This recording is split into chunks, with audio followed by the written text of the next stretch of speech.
Wow. Well, thank everybody for coming. I'm Mark Roselle. I serve as the Dean of the Shard School of Policy and Government. I'm an American politics specialist. Since there's not a lot going on there, I thought I'd stop over here and see what's going on in the rest of the world. Anyway, I can't wait till it's over. So I'm delighted to welcome you to the 7th annual Symposium of the Center for Security Policy Studies, one of the jewels of the Shard School of Policy and Government. And I'm delighted to see this great turnout this event. So the goal of this event is to look at enduring issues in international security, those topics that are going to play out over a number of years that require strategic by key players.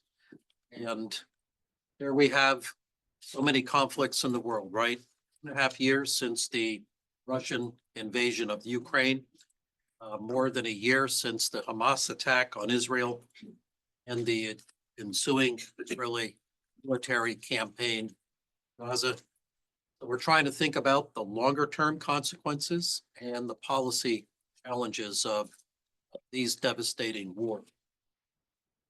As always, CSPS has organized an exchange of views among our school faculty, visiting speakers, and my fellow dean from the Carter School, Al Bozardem. Thank you. And a number of outstanding regional experts who are with us here today. So I hope you're going to find it a very productive and insightful conversation.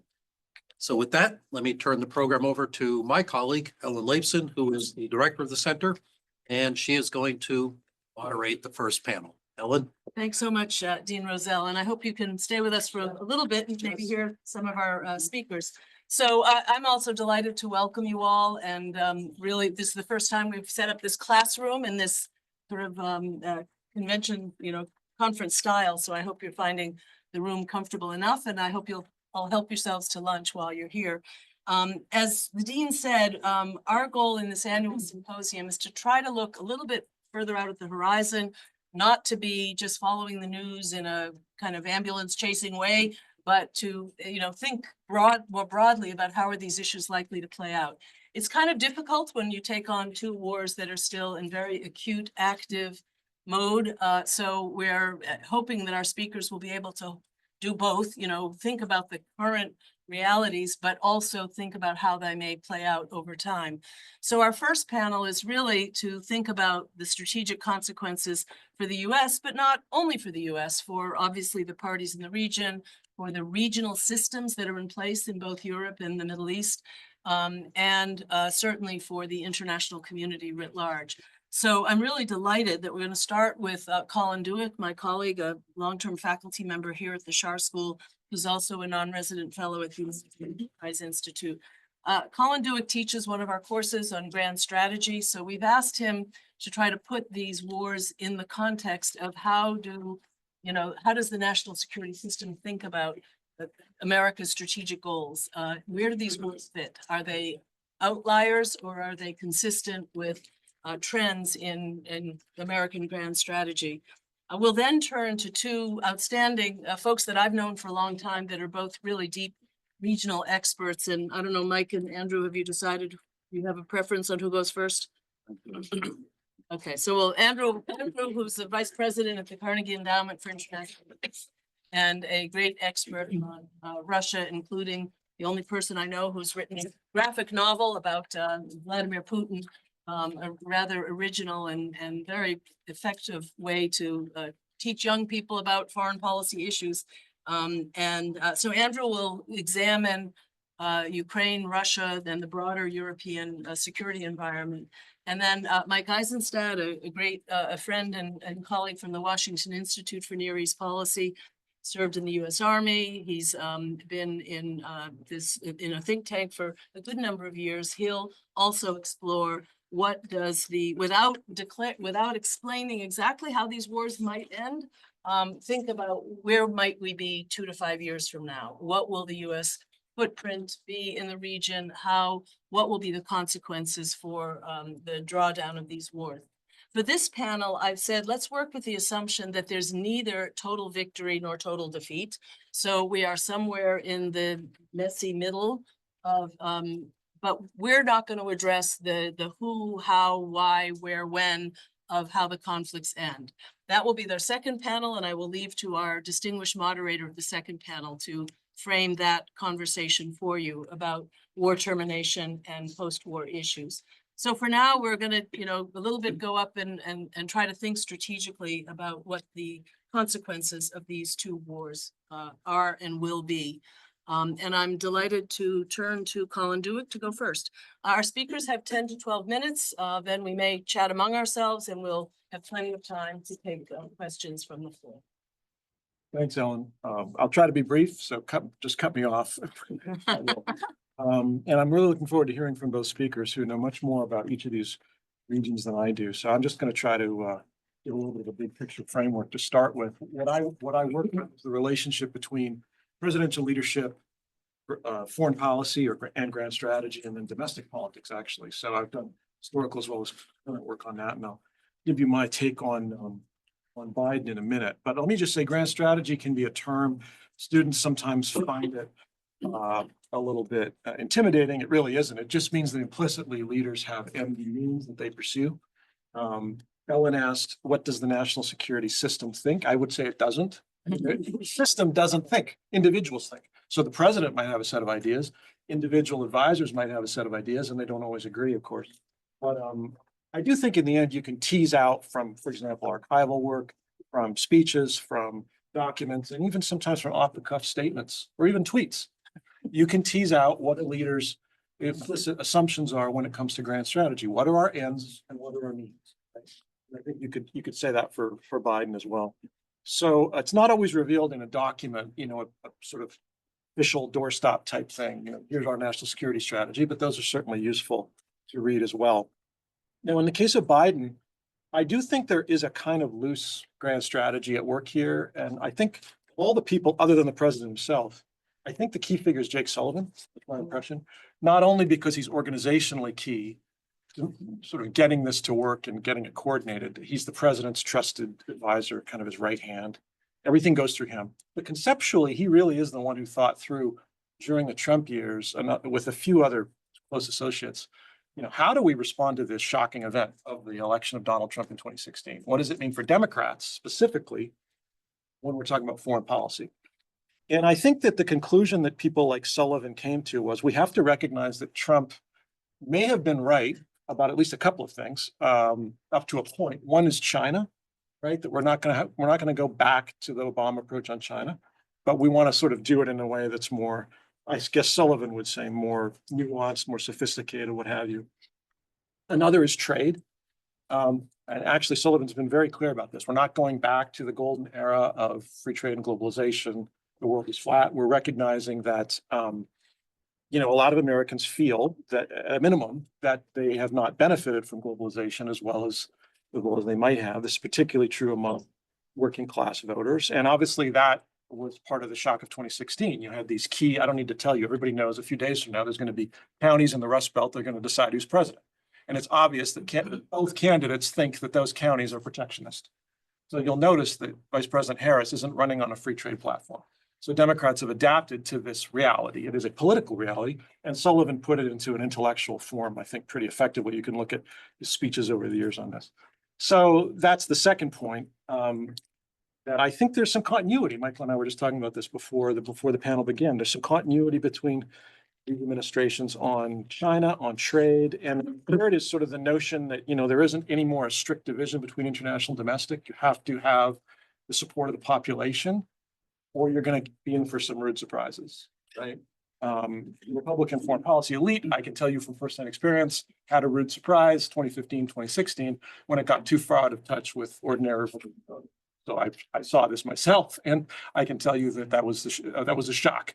So everybody's learned that lesson. You have got to be grounded in what the public will support. And if you go too far, they'll let you know it. Right? This is something we've seen. Now, at the same time, I do think that Sullivan and Biden and the whole administration also clearly look to reject many of the things that Trump did and and sort of return to more of a, what they would call a mainstream approach. You could say it's liberal international, so you could say it's Obama. It's a lot of the same people who were, it's literally a lot of the same people who were in the Obama team, Obama-Knots as they were known. So this is where you sort of emphasize, international cooperation on non-traditional issues. If you look at the national security strategy, climate change is, at least in the number of times it's mentioned, it's as much as anything, including China. And this notion that even in the case of China, you can cooperate on those issues, hopefully through multilateral mechanisms. So that's not something I've heard from a Trump administration. And I also think that more than any previous Democratic administration, the Biden team has emphasized kind of the export of progressive values overseas. I mean, in other words, it's an expectation that it is our interest and in our values to tell other countries on their internal affairs about matters like gender, climate change, human rights, right? That they push that, at least in theory, pretty assertively. So that was the theory, I think, coming in, the theory of the case for Sullivan and for maybe to some extent for Biden. And what they've had, I think, is some rude surprises. And we're going to talk about two of the three big rude surprises. The first rude surprise, I think, was Russia invading Ukraine. Obviously, this was unexpected. It seems as though the Biden team coming in was hoping for a very different relationship with Ukraine, but that obviously didn't work out. So we're going to talk about Ukraine today. And they've responded, as you all know, in their The second, of course, in the Middle East, I think the initial hope was to return to something like Iran nuclear arms agreement that Obama had negotiated. As it turned out, the Iranians weren't terribly interested. And the Biden team sort of had its hand slapped away, and Iran took whatever revenue they could from what was left over and put it into proxy attacks on Israel and on actually U.S. targets around the region. So, here we have another rude surprise, and that was revealed more than a year ago, on October 7th. So the Biden team has had to adapt, and that's fine. Adaptation is part of grand strategy. Nobody comes in and gets what they expect. There isn't a single administration that comes in and gets exactly what they expect. So they've been surprised. And if you ask Biden, I'm sure he would tell you he's doing a pretty great job, but the American public thinks about 40%, he's at about 40% approval on foreign policy. Actually, on gas, it's lower. So it depends on the particular issue, but he's not doing well according to the general public. And then the third issue, and I hope this doesn't break Ellen's rule about what we're going to talk about today. I won't talk about it too much, but to my mind, the single most intimidating possibility in the coming years is actually a war over Taiwan with China, because that could make all of this pale by comparison, and it could come home, in ways that the other cases won't. So China has been more aggressive than I think the Biden team wanted, and they haven't been particularly cooperative on the issues that Biden wanted to emphasize. So the reality is we're dealing with, some people talk about an axis. You can use whatever term you like. Some people don't like the concept of an axis because it implies coordination. I would just say Germany and Japan didn't really coordinate World War II, but we called them an axis. So here we have Russia, China, Iran, North Korea. There is increasingly, some coordination in bilateral ways between each of these powers. And that's been striking in recent years. They provide each other in cases with weapons or supplies or diplomatic support. And China, of course, is the strongest of the bunch by far. So, they're not interested in our conception of international order at all. They're clearly challenging it. They sometimes use the language of it to subvert it. The Chinese, for example, are pretty good at that. And so there's three main theaters: Europe, Middle East, and East Asia. I think we actually tend to neglect Latin America, which is closest to home, but we don't really talk about it as one of the major theaters. And yet Chinese influence in Latin America has grown dramatically, for example, economically and diplomatically. So the reality is, if you want to talk about strategy, we don't have the military capabilities to succeed on all of these fronts at the same time. We just don't. So that's not a moral statement, whether we should or whether we shouldn't. It is the physical reality. We don't have those capabilities. That came through, for example, in a nonpartisan report on the NDS. I think Trump mentioned it at Madison Square Garden the other day. He sort of referenced it and then said, how stupid to have a report like this. Why would you, or I guess he was saying is, why would you want to advertise your weakness, right? But the point is, it's actually a very impressive report. It's Eric Edelman and Jane Harmon co-authored it. And what it says very clearly is our capabilities do not match our commitments right now. They don't. And of course, they rarely do. So that's not a new complaint for think tank types. But it's getting to the point where it's really quite dangerous. And in particular, over the Taiwan scenario, there's plenty of credible war game simulations, I'm sure many of you have seen, that suggest that we couldn't even win on one front. It is entirely possible that if a war broke out with China over Taiwan, the US would lose that war.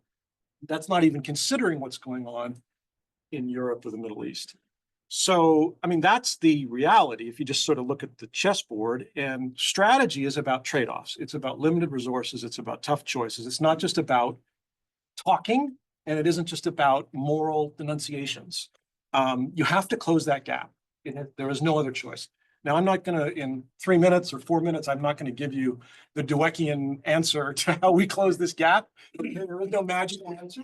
However we choose to do this, it's going to be different, whether it's Harris or Trump. I will just tell you, though, that it's almost mathematical. You're going to have to do one of two things, if not both. You're going to have to either increase defense spending dramatically in a serious way, which we haven't done. We've been doing baby steps, if that, or you're going to have to scale back on commitments in a serious way, which people always say they want to do, but then they never specify, okay, now tell us which part of the world you're going to walk away from. And are you willing to live with that disengagement? You're going to walk away from Ukraine? You're going to walk away from the Middle East? Really? You think that's going to work? Right? But it doesn't add up right now. That's my point. So I'm actually writing a book right now where I'm writing a biography of a US senator whose best friend was Teddy Roosevelt. And people often think of him as a kind of bombastic cowboy. But what he actually said was speak softly and carry a big stick. And he actually meant that. And oddly enough, if you go back and you look at how he handled diplomacy, he was not a blustering, quite the opposite. He was actually quite tactful, and he was quite diplomatic in the small d. He spoke softly, but he also believed once you make a threat, you have to back it up. You cannot be constantly writing checks you can't cash. He believed this in all seriousness. That's why he built up the US Navy. That's why he actually did not constantly mouth off about US positions all over the world. So in the TR tradition, I would like to suggest that we should actually, in a lot of these cases, say less. That would be useful. Say less. Stop talking and get back to basics. Less moralizing in particular, because it's not impressing anybody. It's not impressing our friends. It's certainly not impressing our adversaries. Let's identify what our core vital interests are, get back to basics, and then back them up. Because deterrence is about fear. I mean, in plain English, if Vladimir Putin or Xi Jinping or the Iranians or North Koreans aren't afraid of a US response, they will not be deterred. And we've seen this already. Right now, there's more than one way to make this work. But we are going to have to reinstill fear in the minds of totalitarian regimes that are not your friends. They are looking to take advantage of degradation of the American position. So I think that's what we're facing in the next few years. I like to joke, there isn't much that actually keeps me awake at night. I tend to sleep very well. Believe it or not, I'm actually kind of a relaxed guy. But the one thing that literally keeps me up is Taiwan. Because this is a case where we could truly have a third world war, and we could stumble into it in the way that we've sometimes done in the past, out of stupidity, out of breakdown of deterrence, out of a miscalculation in Beijing. I think the best way to prevent that would be to make it as clear as possible to Xi Jinping that we will act if he makes a move. But in any case, the worst possible scenario would be, as we've sometimes done in the past, ending up at war because our enemies thought we wouldn't. As I sometimes joke with my undergrads, the US goes to war all the time. We do it regularly. We're at war right now, right? But we often do it in such a way beforehand where adversaries don't think we're serious, and then we end up in a war that could have been prevented through deterrence. Thanks. Thank you, Colin. That's a great opening. I've got a couple of thoughts, but I'll hold them for after we hear from Andrew and Mike. So Andrew, you're up next. Thank you, Ellen, and thanks so much for inviting me here today.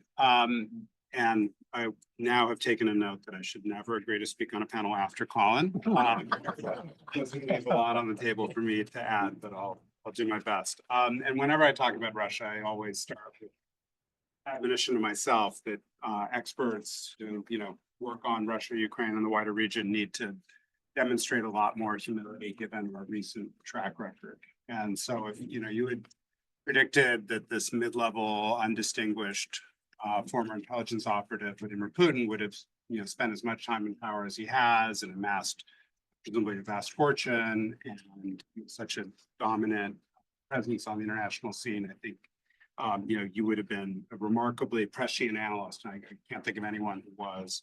Likewise, if at the beginning of the Biden presidency, you had said that we would be watching a large scale war of attrition in the heart of Europe, you would have been left out of the room.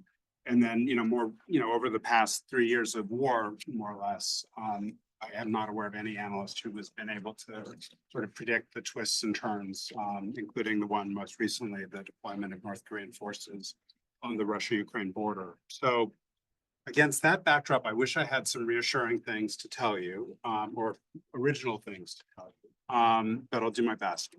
Where I'll start is I'll try to offer a bit of an analytical baseline about the kind of Russia that I think we're going to be facing in the coming years, and some thoughts about how to frame and fashion an effective and sustainable policy for dealing with that kind of Russia. Before I do that, I'll put my trivia question on the table here in hopes that someone in the audience will know how many how many US tanks were deployed in Europe when the war in Ukraine began in 2014? Does anyone know? Yep, we have a correct answer, 0. So that fact alone, I think, gives us all a sense of how dramatically transformed the European security environment is over the past 10 years, and how we're in a entirely new phase of confrontation and competition. And I think it tells us a lot about the kind of security environment that policymakers are going to have to manage and contend with. If you look at Russia's external behavior, which is the factor that matters the most, the transformation of Russian foreign policy began in 2014. Russia blew up the European security environment that was created after the Cold War ended. That transformation is now effectively complete. The war in Ukraine is, and I think most likely will remain, the chief organizing principle of Russia's foreign policy for the foreseeable future, regardless of what happens on the battlefield in the near term. And that also includes a new realization on the part of the Russian leadership that an all-out Cold War style confrontation with the West, specifically the United States, is an imperative. So in addition to going the distance in the war in Ukraine and in this new phase of confrontation with the United States, I think there are 3 other major elements in Russian foreign policy that we're going to have to contend with. First, the unabashed embrace and dependence on China as an emerging alternative center of global economic and political power and a useful counterweight to the United States. 2, the emergence of what Colin was referring to as a new axis. I think the shorthand that I like the most is the axis of jerk, which came to me from a former colleague now serving in government. And that axis of jerks sits side by side with the much more extensive Sino-Russian partnership. And these sort of 2 factors are now going to have a continued impact on security in 3 important theaters: Europe, the Middle East, and Northeast Asia. And then lastly, we'll see a reprioritization of Russia's ties with a series of middle powers and others throughout the global South in parts of the world where Russia had largely withdrawn in the early 1990s. At the same time, as we look at that picture, it's important to keep in mind some really important differences between the Russia that we're going to be dealing with and what the Soviet Union was like. So unlike during the Cold War, Russia today has either a weak or a significantly weakened hand in its dealings with its partners, and it offers no credible ideological alternative to the US-led international system. It is a beggar, not a chooser, in its most important relationships with countries like China or India. And that's arguably also the case for its dealings with middle powers like Gulf Arab states and Turkey. But because of the way their system operates with Putin as the sole provider in a very flat decision-making national security system, Russia's national security apparatus is exceptionally nimble, unscrupulous, and well-funded. And we're seeing, I don't need to tell folks, a country that has a much higher risk tolerance and the ability to deploy significant resources in pursuit of its goals. And as it's a truism, maybe going to sound a little saccharine and in terms of how often we hear it, but it still happens to be true. Russia continues consistently to punch above its weight as both a highly motivated and dangerous actor on the world stage. So that's the external reality of what Russia will be like. People love to look at the sort of fragility of Russia and the contradictions of Russia's domestic political realities and its vulnerabilities and challenges. And people always seem to be pinning hopes that something will, cause this regime to tip over. And I don't want to downplay for a minute the rickety nature of the Russian regime, but I just think we all shouldn't be banking on some sort of domestic political or economic turbulence that shifts Russia's external behavior in a more benign direction. And during the Cold War, people in this town or in other European capitals all sort of understood that there were plenty of contradictions and weaknesses of the Soviet system, but they didn't spend time fashioning policies around the idea that Joseph Stalin might fall down in the shower or choke on his soup. So we didn't frame our policies on that. We framed our policies on the Kremlin's actions and the visible threat it posed to our interests and our policy goals around the world. And with steadiness and resolve, we put in place a variety of capabilities, tools, and alliances to deter aggression and to stay ahead of the threat that Russia posed militarily, economically, and technologically. So those policies, plus the values and investments in our own national security and defense, that was the formula for success during a very long period of the Cold War. So I don't see huge original alternatives to those kinds of tools in the years ahead. The Putin regime is politically secure. It has the economic and defense industrial resources to continue the war in Ukraine more or less indefinitely and to pose a significant military threat as a near-peer competitor to the United States going forward. And as a former senior NATO official once put it to me not too long ago, this is quoting this person, the person said, I always felt if I needed to choose between NATO's and Russia's defense industrial base, I would want NATO's. I know I'm wrong. So you need only look today at the pitiful state of the United States and the European defense industrial base to get a sense of why the situation is not as promising as one might have hoped. And the indicator that, you can pull out a number of them, but the one that I particularly think is quite revealing is the really slow ramping up of artillery production, which is a, largely Korean War era technology. Today, the Russian economy is cranking out 3 million artillery shells a year. It's getting untold millions more from partners like North Korea. The United States is on track currently to produce about 500,000 artillery shells this year. So we are just in a different universe in terms of how we mobilize our obvious, stronger economy and great national wealth to deal with some of the disparities that I just mentioned. That's why the Kremlin feels confident that it can outlast us in Ukraine. It has to do with that split screen. And I think they also know, and they kind of have, I think, a good bead on our political and national security establishment, which is that there's just a lot of struggle built into our political system right now to kind of come up with the practical policies that might persuade Vladimir Putin that he's wrong about his staying power. And, unfortunately, the crux of that is an extremely controversial issue, which is what kind of long-term security guarantee the United States might be able to offer Ukraine that might help them feel comfortable going to the table with Vladimir Putin and not worrying about a third war that would, force them back into the same horrible position they were in early 2022 when they needed to scramble around trying to get as much support from the United States and our allies as possible. But I don't think we should be under any illusions that the Vladimir Putin or whoever sits in the Kremlin is going to be nursing an enormous set of grievances toward us when this war ends, or this phase of the war ends. There have been roughly, by various estimates, 600,000 Russians killed or wounded in the war. And as my former boss, CIA Director Bill Burns has put it, Vladimir Putin is the ultimate apostle of payback. So, we shouldn't be fooling ourselves that Russia will be willing to turn the page or set aside all of the blood and pain that it has suffered as a result of this criminal war.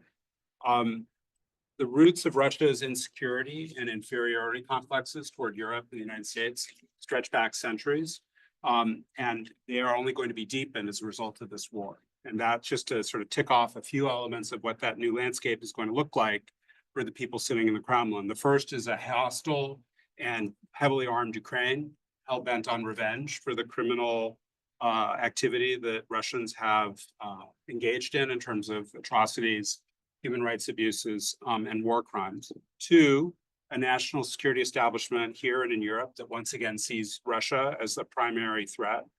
Three, the collapse of the arms control edifice that was constructed during the end of the Cold War, and a complete end to the non-proliferation cooperation that existed between the United States and Japan. Three, widespread worries about Russia's deepening partnership with China. Fourth, the spillover from a volatile and broken Middle East. And then lastly, as I mentioned before, Russia's increased dependency on unsavory partners, including China, Iran, and North Korea. So against that discouraging backdrop, my concern, and I don't know if Colin will share it or Michael, is I just worry about our policymakers' ability to fashion policies that meet the moment and that have a kind of long-term staying power and vision. All of that is complicated by the horrible political polarization that we see inside our society as well as other parts of the world. There's deep uncertainty about the enduring nature of the US commitment to our alliances. And then you have the competing demands posed by a rising China and a broken, chaotic Middle East. So my naive hope would be we'll see policies that look like what we had in the Cold War, that are expansive, dynamic, and inclusive.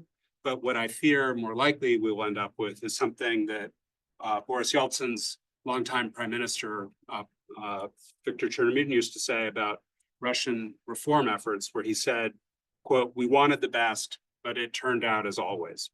So my final plea to everyone here today, and Colin mentioned this as well, is to really be able to set priorities, to not just be, and Ellen mentioned this as well, not just chasing today's news, but to really be able to rack and stack what we care about the most, and then to match ends and means. Thanks so much. Thank you, Andrew. That was cheery. Mike, so you get the good news, right? The Middle East is. No rest for the weary here. I'm sorry, no relief from the. It's just, okay. So I have a briefing, a PowerPoint briefing, which I'm going to be giving. I'll just say with regard to Andrew's comment, each administration comes in with their pet theories about the world, and it usually takes them a year or two to be dispelled, and then to kind of adjust and go with a more realistic policy. And I think no matter what, even we have a former vice president and a former president, I think in each case we'll still see that dynamic, even with their experience. So here, let me just, the first point I just wanted to make, and if I could just, here, I have to point it there. Okay, so it's directional. Yeah, maybe it doesn't have It's not the close range. enough. Yeah, so why don't you just go forward? Okay, the point is, this is to kind of framing the importance of the Middle East here. Okay, so first of all, I'm a Middle East specialist, but I think that the rebalancing to the Indo-Pacific is desirable and necessary. The Middle East is not less important. It's still very important. It's just not as urgent and as important as China and the Eurasian landmass are, because we've got a hot war and a potential war there. We have active wars in the Middle East too. And the reason the Middle East is important, first of all, same reason as in the past. Still very important in terms of the world oil. The world economy is still driven by oil, and the Middle East has 55% of the world's confirmed reserves. In an era of great power competition, the U.S. enjoys positional advantage in the Middle East because of our long military presence there. And that gives us countervailing leverage over China, which imports 2/3 of its oil, and 2/3 of its imports are from the Middle East. And that could be used in the event of a crisis with Taiwan. And you never want to divest yourself of an advantage like that. The region is crossed by sea, air, and land lines of communications, which are critical to the world economy. I have a graphic which will illustrate that in a minute. And it's also, the region's located at the crossroads of 3 continents, so that what happens in the region doesn't stay in the region and has spillover effects in the adjacent regions as well. And likewise, there are 2 billion Muslims in the world today. Middle Eastern Islam is given or attributed a special importance by Muslims everywhere, especially kind of trends, intellectual trends and ideological trends among Arab Muslims. And therefore, what happens in the Middle East often has global resonance. And we saw that, and I have a graphic with ISIS showing how ISIS metastasized and has global importance. And it started off as a very small group in Syria and Iraq.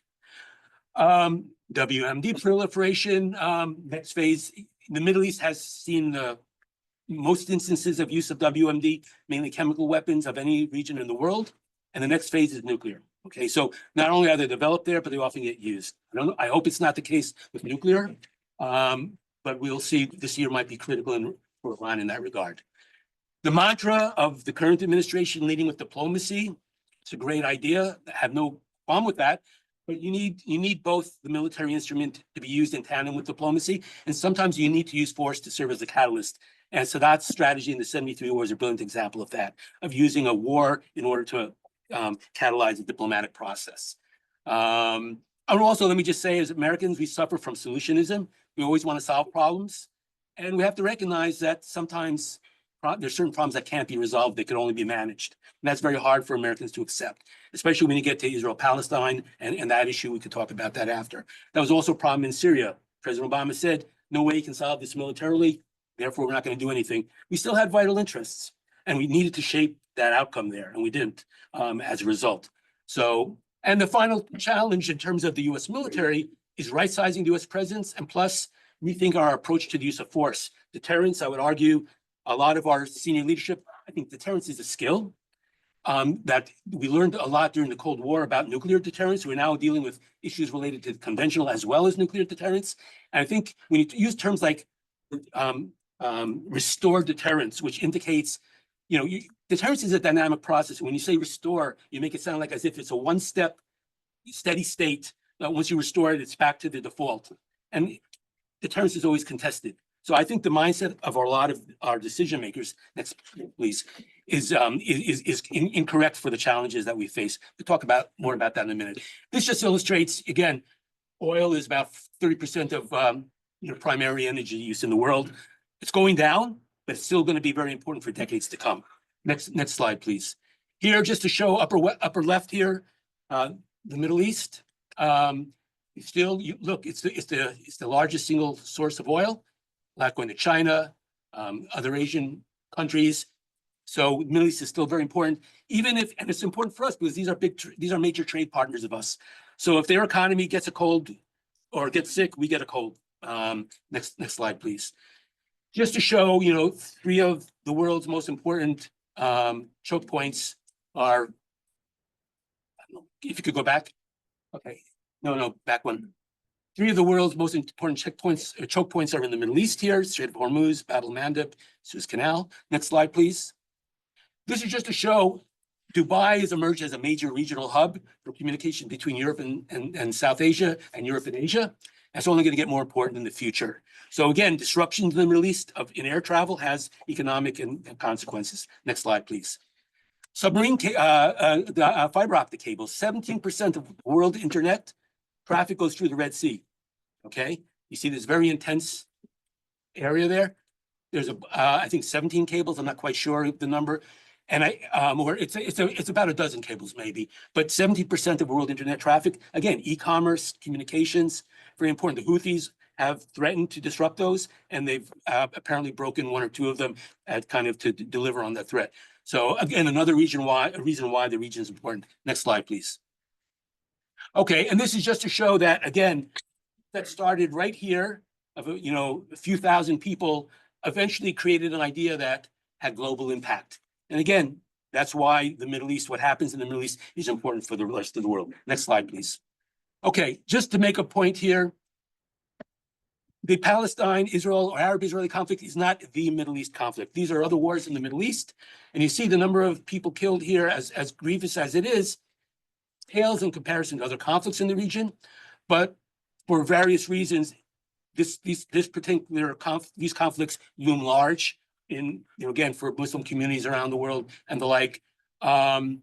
So again, this is just to put things in perspective. And again, the region has largely civil wars, a lot of conflicts, and with a very high body count. Next slide. And these slides just make the point here. This is the Middle East battle-related deaths. Is the dark color versus the rest of the world. So at certain times, the Middle East accounted since World War II here with a very large percentage of the world's body count. But again, the Middle East overall, compared to some of the wars in Asia here, kind of paled in comparison. Next slide, please. Okay. So the Great Middle Eastern War of 23-24. First of all, I'm going to start with Iran because I think that's the geopolitical, from an American point of view, the main geopolitical dimension of this war. Iran in the past 2 decades transformed itself from a country fearing encirclement to a country encircling its enemies, from a strategically lonely power to a country that created its own alliance network, this so-called axis of resistance, and from a struggling nuclear rogue to a nuclear threshold state. Really dramatic change, showing a lot of perseverance and focus on achieving strategic objectives. A lot of this, I think, has been jeopardized by the Gaza war. Okay, so their most useful partner, they're not really a proxy. Hamas has been, pulverized. Hezbollah, their main proxy, has been dealt heavy blows. And this is for Iran, billions of dollars invested in Hezbollah and Hamas as well over the last several decades, kind of up in smoke here. And in a way, they're kind of naked now because Hezbollah was their strategic deterrent against Israel, Hezbollah's rockets. And now most of them have been destroyed, it seems. And then Israel's recent airstrike of about a week ago stripped Iran of its strategic SAMs and their ballistic missile production capability. So again, Iran is in a situation where they find themselves with a kind of a deterrence deficit. And so that has led people to say, well, then maybe they'll develop nuclear weapons in order to compensate for this. My argument is that exactly when your deterrence is weak conventionally, and you feel you need the nuke, that's the wrong time to go for the bomb. Because if your deterrence is weak, there's a window of vulnerability that'll take you several months to build the bomb, that you're vulnerable if you try to do so. And that's exactly the wrong time to go. So I'm not sure they go. I'm not sure they go to build the bomb for exactly that reason, although their deterrence calculus is related to a bunch of other factors as well, which we could talk about during the discussion if you like. Then the Palestinians here, okay. This is the latest, from my point of view, in a series of self-inflicted disasters going back to 48. Golda Meir said that the Palestinians never miss a chance to miss an opportunity regarding peace. I would argue, though, they've made some very fateful mistakes in backing the wrong horses. The Jordan Civil War in 1970, Lebanon Civil War, and then the Lebanon War in 82, where a Palestinian group provoked the Israeli invasion. Backing Saddam Hussein during his invasion of Kuwait, when Kuwait was the most pro-Palestinian Arab country. And then the Second Intifada, which kind of undermined any chance for kind of a two-state solution for any kind of foreseeable future. So this is again another disaster for them, and part of the problem is also issues related to culture and identity, and the Palestinian narrative. We could discuss that during the question and answer. The effort to globalize the Intifada has, I think, yielded short-term benefits. But I think in the long run, it might backfire because we see backlashes in Europe and perhaps in the United States eventually now in this regard, politically and also with regard to immigration and the like. Next slide, please. Okay, I'm going to skip very quickly here. The bottom line is the problem with jihadists, and I include Hamas and Hezbollah in that group, and Iran, although Iran's a state, is that they frequently destroy the societies that they're trying to defend. We saw that with Al-Qaeda in Iraq and ISIS, Hamas recently now, and even Lebanese Hezbollah, hollowing out the Lebanese state and the like. And Iran is perhaps in that process as well. You see, 80% of the people don't like the regime there. Israel also has significant challenges: political tribalism, polarization, dysfunction, and this extreme messianic nationalism on the right. So they have a lot of problems. Growing dependency on the U.S., which was a point of pride for them, that they don't need U.S. support in the past, just give us the weapons to do the job ourselves. The problem is that all of us face nowadays in the world, nobody can handle on their own. America needs its allies, and our allies need us. And this is, for Israel, this is a problem potentially long-term in terms of where American politics goes with this. And then I'll make my final point here about the U.S. Seemingly unable to get out of the Middle East. I don't think this is going to change. And we need to find a way, again, to maintain our presence in the region, but without the of our ability to deter China and to operate against Russia in Eurasia. And our military is just too small, and our defense industrial base is too small and not responsive enough, as Andrew said. And most of our partners in the region, except Israel and the UAE, really do, the main value added they provide is access, spacing, and legitimacy for us. They're not really competent fighting forces. Now they're diversifying their security relationships. They're going with the Russians and the Chinese because we've given them reason to doubt our consistency and our reliability. And this is just a fact of life we're going to have to live with. Now, an individual administration might be able to, but this is part of a general trend. And it's part of the multipolar world that we're seeing emerge. It's kind of inevitable, although we kind of, because of some, I think, ill-fated decisions that we made, or ill-considered decisions we made, we've kind of expedited this process. Next slide, I think I may have. Oh, yeah. So in terms of our friends, this is basically, you know, this is from Officer and Gentleman. Lou Gossett is chewing out Richard Gere. And he said, you know, he says, and he's going to wash you out of the Navy. And he says, no, don't. I have nowhere else to go. And that's really the dilemma that a lot of our allies face. We're the only ones that could be a security provider. The Russians and the Chinese are not going to do it for them. And with all our imperfections and our shortcomings, they're stuck with us. Next slide, and I think we're going to wrap it up here. This is our deployments to the region, showing with carrier strike groups and amphibious ready groups that we had between 22 and early 22 and late mid 23, we had nothing there, and we're back. We thought we were out, and like, in The Godfather, they pull us back in. This is going to be a fact of life as well, maybe at diminished levels. Next slide, and this is going to be my final one. Last point I want to make.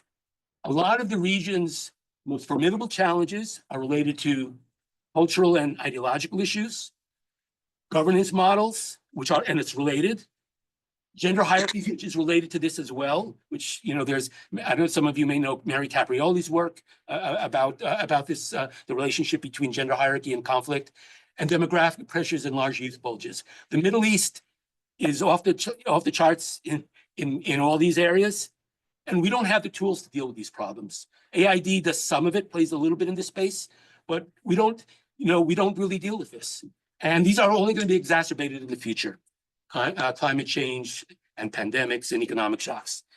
So we need to rethink our toolkit in order to address these problems. But I'm writing actually, hopefully, a book on this. We're just starting with this. So anyhow, that's my final comment, and I look forward to the discussion. Thank you very much. Three very provocative presentations. Let me try to pull a couple of threads that I think came through. So one is this, the squishiness of deterrence, that in the past, the US has been confident that the scale and the capabilities of our conventional military served very effectively as a deterrent to would-be adversaries. That is now in question, in part, the erosion of the defense industrial base, preoccupation, too many conflicts. For many years when I was in grad school, the concept was we could handle 2 regional wars. But what we've posited here is, what if there's 3?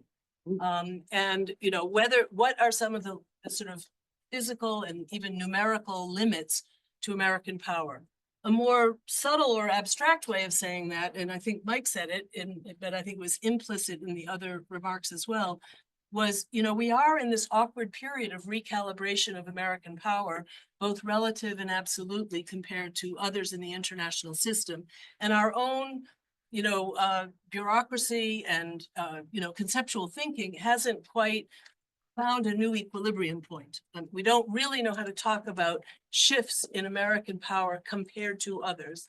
And we don't know, we can do the analysis and say, oh my goodness, I love the point that, what if Russia's defense industrial base is actually more robust than NATO's? That's a rather startling thought, but we don't really know how to talk about that. So I have a couple of questions. So it's deterrence, shifts in American power, and whether the toolkit, I hear younger people saying, why don't you start all over again with, what are the balance of the tools and the instruments of power and how they might be used to address various kinds of conflicts around the world.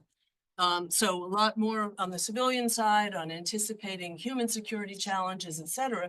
Does the US have the ambition? Does the US have the confidence to see itself as such an all-purpose global player? I think that's a question that we should consider. But I just want to go quickly and we've got plenty of time for the audience as well. Colin, for you, my question is whether you could go a little bit further on, is there a Biden doctrine that says when a conflict in the world isn't directly affecting a vital American interest, and maybe that's a concept that requires a little extra reflection, is this concept of we'll give you all the military and political support you need, but no American boots on the ground? Is that, where does that fit in strategic thinking? Is that a sign of weakness on the US part, or is that actually a very sophisticated and clear principle underlying how we look at conflicts that are not directly involving the United States? So I don't know if you want to take Sure. that on now. No, I mean, in itself, that's actually perfectly reasonable. It's about as American as apple pie. I mean, you think about FDR, Arsenal Democracy. That was the idea, right? We're going to provide massive material aid to the allies, but we're not yet talking about boots on the ground in FDR's case. I don't think anybody's really seriously suggesting, sending in the Marines to fight the Russians in Ukraine. I mean, that's off the table. So the whole debate has to do with, gradations in between doing nothing and then, so that's fine in itself. I don't know if that's a grand strategy. That's a method. It's a means. So I offered my own take on what I think is the bigger picture for President Biden. I mean, I think for both our parties right now, the preoccupation is domestic, right? Foreign policy is not a top issue. Both parties would like to win this election. That's the top issue. And both parties, speaking of culture, have bitterly polarized visions of where America should go on domestic issues that are about as deep as I can recall. So that's actually an issue in foreign policy, because it becomes tempting to say, well, if the other team's leader supports this, I'm going to oppose it on principle. That's literally what we're saying.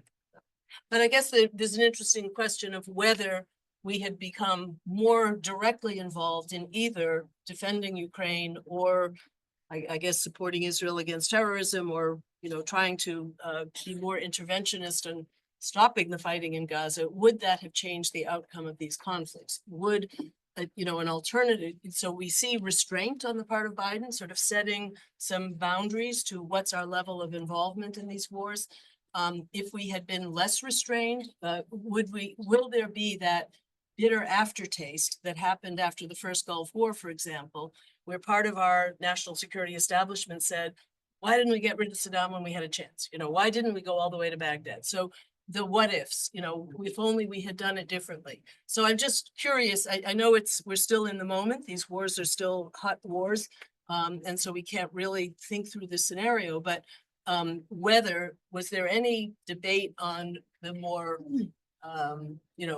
conservative side of, gee, why are we holding back? Why don't we get involved and actually bring bring a better outcome? Did you see any debate on? There's a huge variety. I mean, as you know, there's a huge variety of views among Republicans on, it tends to come from opposite directions. Mhm. There are those who've grown a number over the years who say, why are we doing this at all? And then there are those who say, we would have done better to give more significant aid up front. So if you think about coercion theory, Tom Schelling and the classics, they seem to agree, and Alexander George, coercion is not usually best done in tiny movements. That doesn't really impress people psychologically.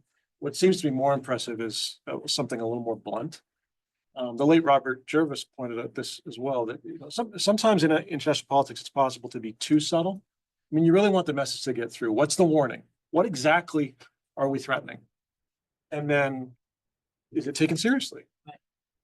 The I mean, credibility. that's actually. I think that's what I'm getting to, is maybe we don't know how to kind of clarify in our own minds whether US credibility has shifted so that when we use coercive rhetoric, is it having less impact than it's had?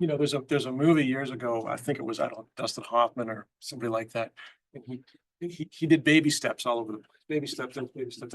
We sort of baby step currents, we baby step coercion, we baby step aid to Ukraine. I'm not downplaying the role that it's played. It's obviously been indispensable for Ukrainians, but if there's a critique, I would say, there is a role for not thinking of these things in terms of baby steps.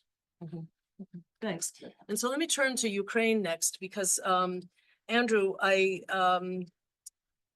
So I'd welcome you reflecting a little bit more on this of whether Russia knows that NATO isn't, Russia's perception is because the US didn't put boots on the ground, because they're just waiting it out for divisions within NATO to emerge, which I guess they have to some extent. You've got a debate in the US of, haven't we done enough for Ukraine? Isn't it time to come home? So I'm wondering whether you can play out the other side of the ledger here. Do you see NATO in the long run? In the short run, we said NATO has been strengthened by this war. It's revalidated, reaffirmed the core principles of why we have the alliance. Is that still true? And do you think that will be true out 2 to 5 years?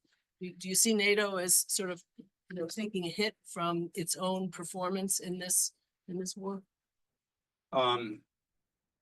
So I would caution everyone against looking at the war through the prism of NATO involvement. This has been largely a US-led coalition. At the very beginning of the war, there was division inside NATO that prevented deployment of US forces, sort of preventive tripwire type presence in countries like Romania.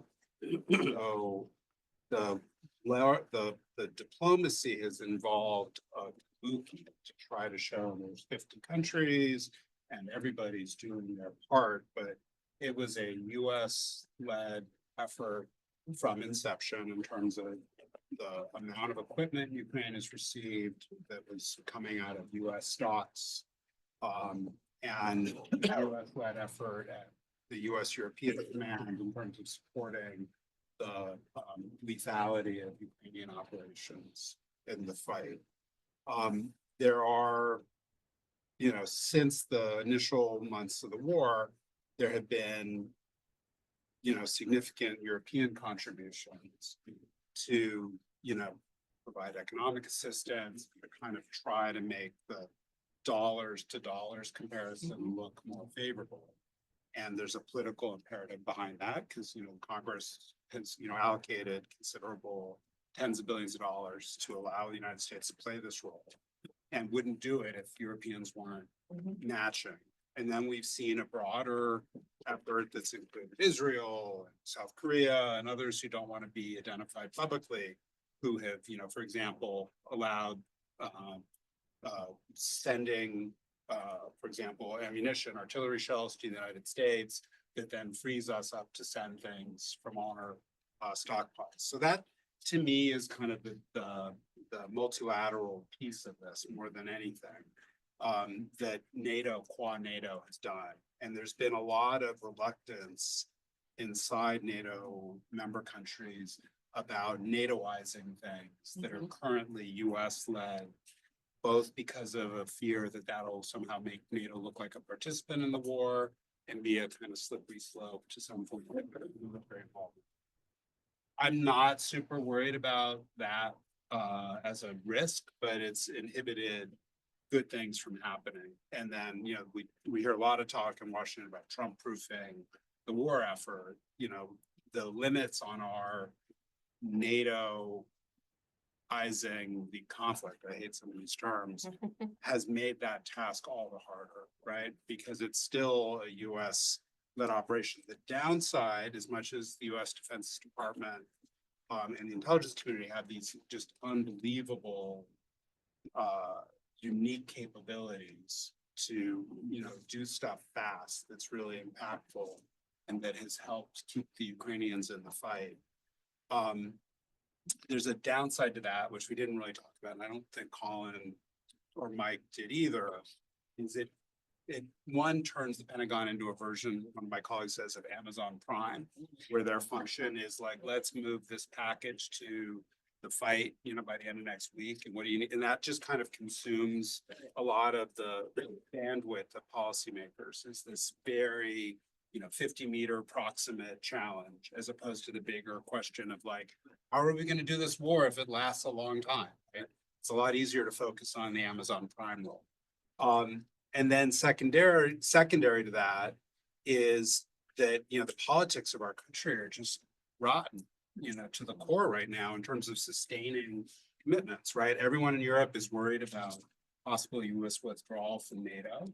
right? And we all sit and, have no idea what's going to happen next week, obviously, but that's something that's very much on the table. So there's a deep, deep worry about, well, what would a post-United States Europe look like? How big a gift is that to Vladimir Putin? That's like the ultimate gift.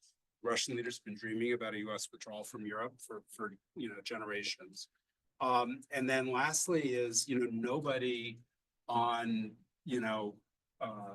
either in the sort of major European potential contributors here who have done a lot for Ukraine have have real military capabilities anymore. Like they all divested themselves of those after the Cold War, with the exception maybe of France. So it's just a shambles at the moment, and you're going to need a US leader who is effective, who doesn't just kind of, do the, pay your 2% or I'm, not going to protect you, that sort of whole song and dance.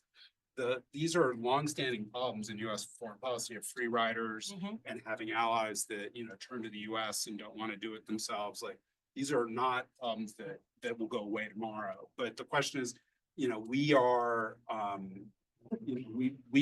we know where like, if you push US policymakers today, like they all know this is the deal. Like they know that this is the challenge we've got, and we're the only capable actor here. And that just, again, it's sort of like what I think Mike was saying, which is that like the capabilities are suboptimal, the alliance structures are suboptimal, but like that's kind of what we got.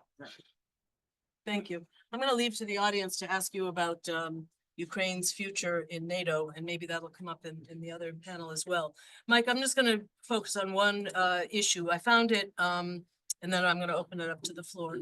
So I found it a little bit paradoxical that you said that in the course of the Gaza war, we see Israel's growing dependence on the US, because I think the perception in the rest of the world, including among at least some circles in the US, is that Israel is proven to be quite defiant. I mean, so that you got military dependence, political defiance, right? So that military dependence has not translated into what appears to us who are not inside the room when Bibi Netanyahu and Joe Biden are on the phone together. But certainly there's a general impression that Bibi, nods and listens and says, sure, Joe, I understand, and then does the opposite. So the decline of American political leverage, while there is actually increasing military dependence, is a sort of a paradox. I'd like you to share however you see it. Sure. So let me just say, I mean, as a prefatory comment, I think, when the historians, kind of write the books, I think Netanyahu will go down in history as someone who did in the long run, great harm to Israel. With regard to, October 7th happened on his watch, and it was kind of facilitated by some of the policies of the government. That said, the Israelis, I think, have been right on almost every point in the prosecution of this war, and we have been wrong on almost every point. And I'll just say, whether it was the reason why I think the administration is giving them a pass in Gaza is because we realize that in order to achieve our goal of Palestinian and Israeli coexistence, Hamas has to be destroyed. And there is no way, unfortunately, that you can fight a war in a place like Gaza that is so densely populated without, unfortunately, large numbers of civilian casualties. Putting the debate about, combatants versus non-combatants aside, I think actually we really don't know in terms of the numbers of combatants killed. The Israelis have given their estimates, but I think in historical terms, it'll come out. It'll compare favorably with a lot of our campaigns, despite the horrible imagery coming out from that area. In terms of some of the decisions with regard to when war termination, there's areas where I think Netanyahu can be criticized of whether he's pursuing his own personal agenda or seeking the interests of the state. With regard to Hezbollah, with regard to Iran, I think it would have been better if the United States had allowed the Israelis to do what they did on just a few days ago back in when they hit back in April. We held them back, and it kind of I don't know if it would have prevented what happened now, because I think, and this gets to the issue of deterrence. The framing that the way we think about deterrence is still influenced, I think, heavily by Cold War models of nuclear deterrence, where you either are successful or you're not. And in the conventional domain, you're rarely 100% successful because you're dealing with adversaries who are highly motivated. Costs are not as, are not as steep, and there's a lower bar for success. So, and we are so focused on, our fear of escalation, our emphasis on de-escalation, which in the Middle East is like putting a kick me sign on your back when you say we're seeking a de-escalation in the region. So I think by and large, the Israeli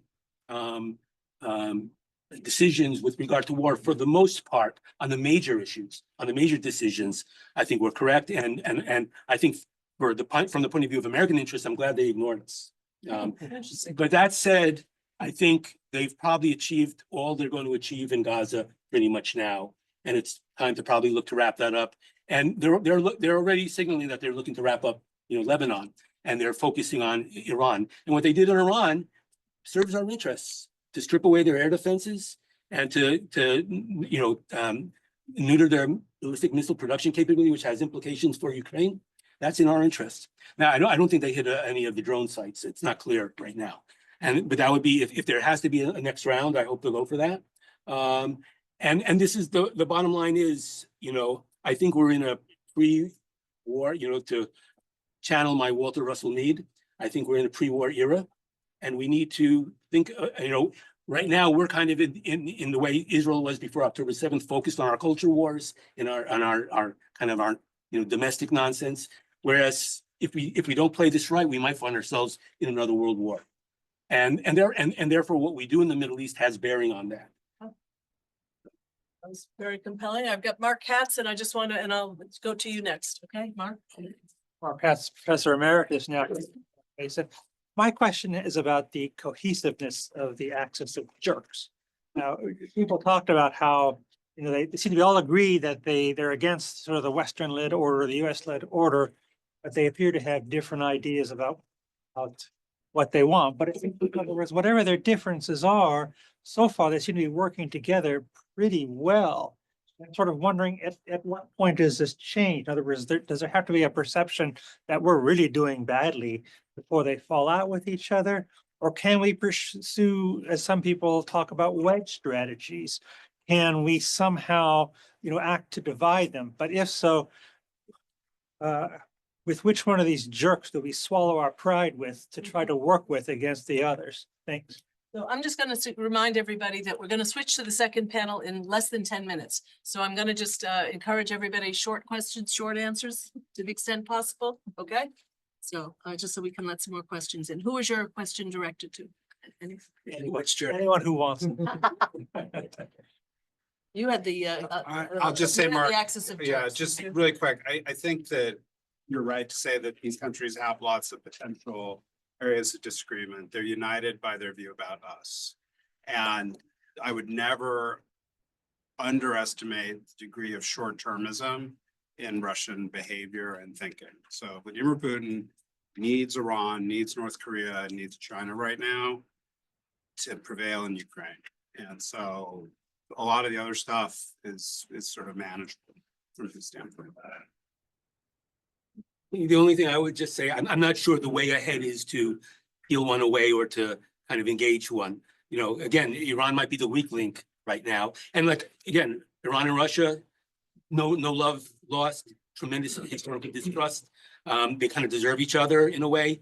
But again, Iran might be the weak link. And I, like I said before, I foreshadowed the comment now, if there's another round, I hope the Israelis go for the drone facilities again, but it advances our interests by advancing Israeli interests. So. Question back there. Hello, my name's Sue, PhD candidate here at the Shar School. My question is directed to everyone. I get that you all agree that deterrence requires careful calculation.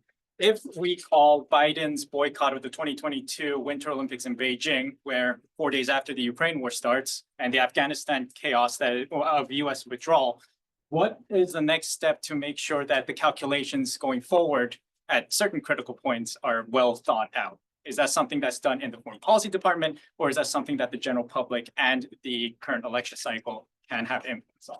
Thank you. That's for you, Colin.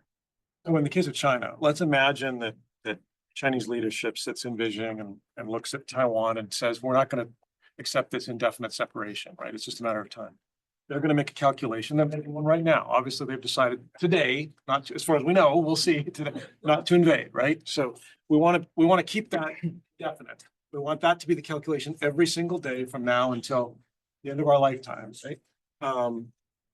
What could change that in the wrong direction is if they decide that it could be for a long list of reasons. It could be reasons that are actually beyond our control. That's worth understanding too. We tend to think inside the Beltway, everything ultimately has to be about us. It must be something we did wrong, something we did right. You know, it's possible that in some cases, these people cannot be deterred given what we have. But what we can do to change the calculus is to make it as clear as possible and as credible as possible with the capabilities that are out there. And it's also very much up to Taiwan. I mean, Taiwan is not Ukraine. The Ukrainians are I mean, these are tough customers. I don't really see Taiwan doing what Ukraine is doing. So I would say, you know, not the song and dance, but just Taiwan needs to be increasing its own defenses dramatically. There was a question there in the yellow dress, please. Good afternoon. My name is Victoria. I'm from the community. I just want to know from your perspective, do you feel like the leadership, the US leadership is still interested in being the global leader? And why those decisions, some of the things that you brought up, are those thoughts, some of thoughts that they get to hear, and why do they not consider them? Then my second question, do you agree with some of the perspectives, out there that the World War III is already started? That the what? World War III is already started. You again. One of the things I like about teaching is I've been teaching now for 24 years. And you meet waves of students as you teach for 24 years. There was a wave after 9/11 who were quite keen on, as controversial as the war in Iraq was, there was a popular feeling of let's get out there and do something about this, right? The wave for many years now has been, why are we doing all these things overseas? I mean, in living memory, most grad students that I have now haven't seen a successful use of US force overseas, except maybe ISIS rolled back, but their main impression is we seem to be incompetent at this sort of thing, so let's do less of it. And I can understand if you're 25, that's what you've grown up with, right? So I think you're seeing now in the US Senate, for example, among Republicans, the younger ones are the most skeptical. Just continue pushing that up in terms of age. What are we likely to see in the future? And I do think, at the very beginning, Colin, you talked about continuity. I think from Obama through Trump to Biden, there is this desire to prove that we're not overusing the military option every time we get involved, that there are ways the US can get involved that are short of full military force. Yes, you want deterrence, you want a strong military to deter, but you don't necessarily think that you should go to the military option early. So this restraint school of thought, which says be much more selective about where you get involved, but keep diplomacy as robust as you can. All right, I'm going to go to you and I can do one more question and then we'll, I'll go to you next, okay? Please. Okay, so Jim Wilkie and Shar School of Masters. Question I have is just based upon that point there is the further development or the enhancement of the dime, growing the D and balancing the dime, if you will, diplomacy, information, military, economics. So what do you see as the way forward with that? Because if it's not military, how are you going to address that? Thank you. And why don't we take this last question? Well, Ibrahim Rostam, undergraduate student at the Shar School. And with regard to the Israel-Palestine conflict, you guys make a very good point about the idea that the US's priorities are all over the place with regard to exactly what they want. One day we're seeing that the US is sending out tons of military aid to Israel, and then the next day that they're demanding a ceasefire on the war. Now that we've seen that many of these big terrorist names such as Sinwar, Nasrallah, and many of these Hezbollah and Hamas leaders taken out, what should the US's priorities be in these coming days, coming weeks, coming months with regards to this conflict? And how are we able to kind of close the door and start looking at getting these civilians the aid that they need, that they've longly and deservedly needed throughout this war? Thank you. All right, I'm gonna ask Colin and Andrew, use this as your chance to make any final thoughts on DIME or whether the tools of the redistribution of the mix of tools that we have. And Mike, if you want to take on what should be our priorities in the Middle East. Andrew, you want to go first? I don't really have that. Okay, I'll all right. yield my time. Yeah, I want to hear what Mike has. I'll go to the dime and then very There we go, quickly, there we go. just 2 minutes. on the informational. We've seen with AI as assisted AI information operations, what you could do. I mean, all you have to do is, first of all, social media, even putting aside the nefarious activities there. I have friends who have gone crazy from social media, and it's contributing to our polarization of our society and reconfiguring our society.